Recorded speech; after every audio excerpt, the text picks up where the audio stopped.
ঘরে জিনিসপত্র, টাকা পয়সা, গয়নাগাটি নিরাপদ রাখতে মানুষ কত কিছুই না করে। বড় বড় তালা, আধুনিক লক থাকা সত্ত্বেও গোটা বিশ্বে চুরি ডাকাতির ঘটনা ঘটছেই। অথচ ভারতের মহারাষ্ট্রে শনি সিংনাপুর নামের একটি গ্রাম রয়েছে, যে গ্রামের কোনো ঘরেই তালা দেওয়া তো দূরের কথা, দরজার ব্যবস্থা পর্যন্ত নেই। দরজা যে শুধু বাড়িঘরগুলোতে নেই তা নয়, দোকানপাটেরও নেই কোনো দরজা। সবসময় গ্রামের বাড়িগুলো কিংবা দোকানগুলো উন্মুক্ত থাকে। টাকা পয়সা, জিনিসপত্র ছড়িয়ে ছিটিয়ে থাকে ঘরের ভেতর।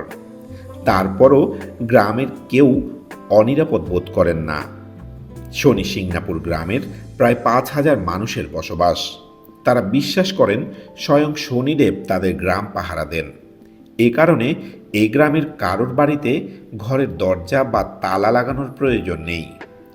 প্রায় 300 বছর ধরে গ্রামের এই ব্যবস্থা চলে আসছে।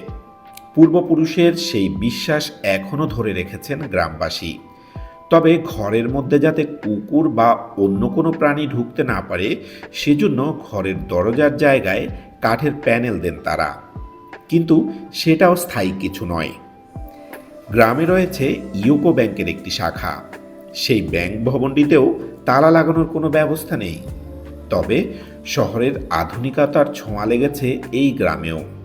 এখানকার অনেকেই তাই বহু বছরের পুরনো এই রীতির সংস্কার চান। বেশিরভাগ গ্রামবাসী অবশ্য পুরনো এই রীতির পক্ষে। তারা বিশ্বাস করেন শনি দেবতাই তাদের সব ধরনের বিপদ থেকে রক্ষা করবেন।